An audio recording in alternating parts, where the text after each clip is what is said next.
A woman enjoyed the practice of baking bread for members of her family. She also made an extra one for a hungry passerby. She kept the extra bread on the windowsill for whosoever would take it away. Every day, a hunchback came and took away the bread. Instead of expressing gratitude, he muttered the following words as he went his way. The evil you do remains with you. The good you do comes back to you. This went on day after day.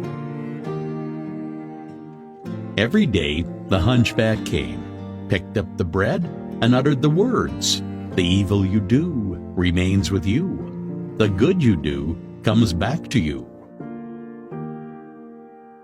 The woman felt irritated. Not a word of gratitude, she said to herself. Every day, this hunchback utters this jingle. What does it mean?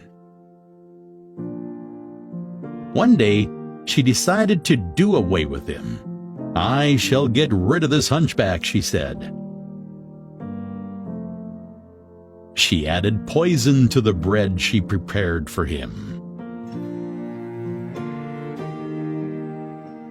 However, as she was about to place the loaf on the windowsill, her hands trembled. What is this I'm doing? She said to herself. Immediately, she threw the bread into the fire, prepared another one, and placed it on the windowsill. As usual, the hunchback came, picked up the bread, and muttered the words, the evil you do remains with you. The good you do comes back to you. The hunchback proceeded on his way, blissfully unaware of the war raging in the mind of the woman.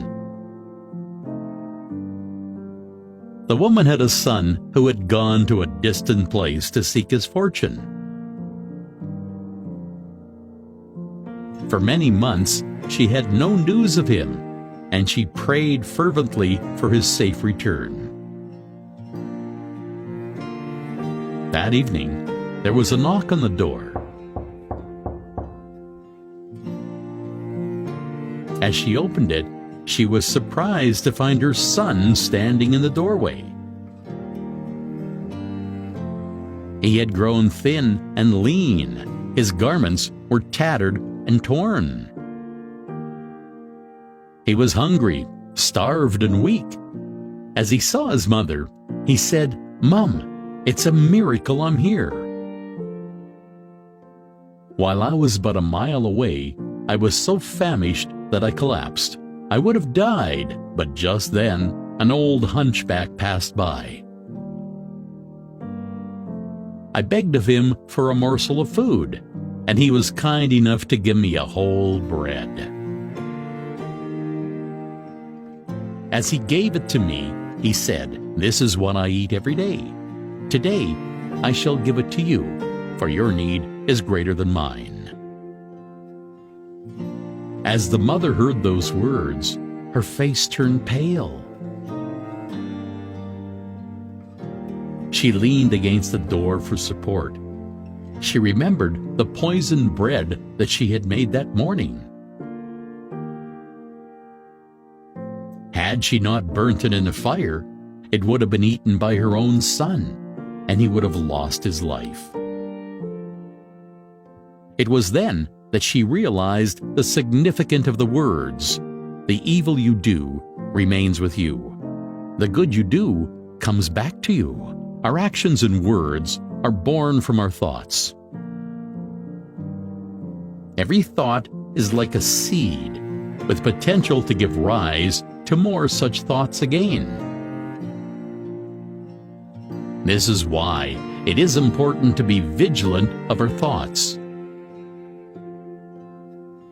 When we think thoughts of harming others, it's like tossing a dagger at the sky. Sooner or later, it falls back on us. When we think thoughts of supporting others, it's like tossing fragrant flowers at the sky. Sooner or later, they return to adorn us.